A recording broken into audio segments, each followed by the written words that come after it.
নবাবগঞ্জ গ্রামের একটি ছোট্ট বাড়িতে মিনু তার শাশুড়ি এবং স্বামীর সাথে থাকতো। সারাদিন রান্না বান্না আর সংসারের কাজের মাধ্যমে মিনুর সারাদিন কেটে যেত, কিন্তু তারপরেও সে তার শাশুড়ির চোখের কাটা হয়ে গিয়েছিল। শাশুড়ি তাকে কোনোভাবেই যেন সহ্য করতে পারতো না।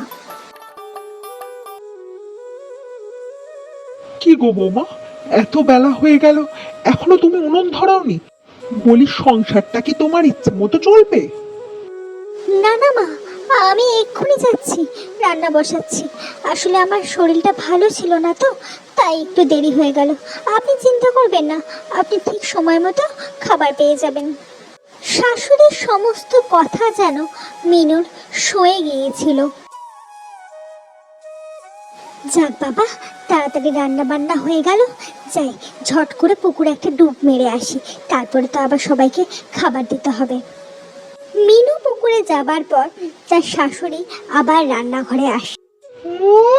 রান্না করেছে?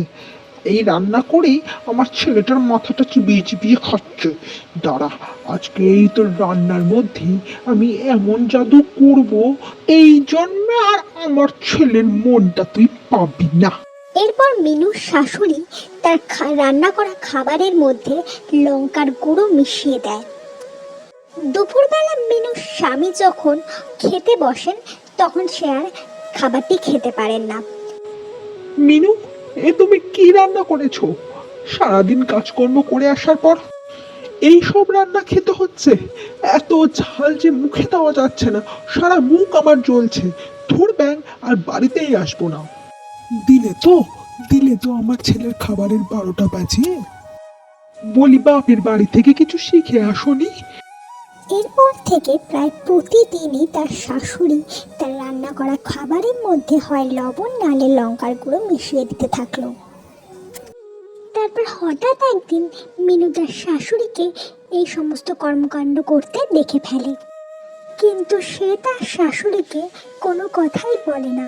সবটা জেনেও সে চুপচাপ নিজের মধ্যে সবটা লুকিয়ে রাখে। এরই মধ্যে একদিন মিনুর শাশুড়ি হঠাৎই করে মাথা ঘুরে পড়ে যায়। মিনু তাকে সেবা সুস্থতা করে আবার সারিয়ে তোলে। বৌমা, আমি তোমার সাথে কত খারাপ ব্যবহার করেছি, কিন্তু সেই তুমি আজ আমায় সুস্থ করে তুললে। আমি তোমার কাছে চিরকৃতজ্ঞ থাকবো। না না মা, এভাবে বলবেন না। মা মেয়ের মধ্যে তো ঝগড়া অশান্তি হতেই পারে, তাই বলে কি মেয়ে মায়ের সেবা করবে না? এটা তো আমার কর্তব্য। আমি তো আপনাকে নিজের মায়ের চোখেই দেখি। মিনুর শাশুড়ি নিজের ভুল বুঝতে পেরে মিনুকে জড়িয়ে ধরে, আর এই ঘটনার পর মিনুর সংসারে আর কোনো অশান্তি থাকে না।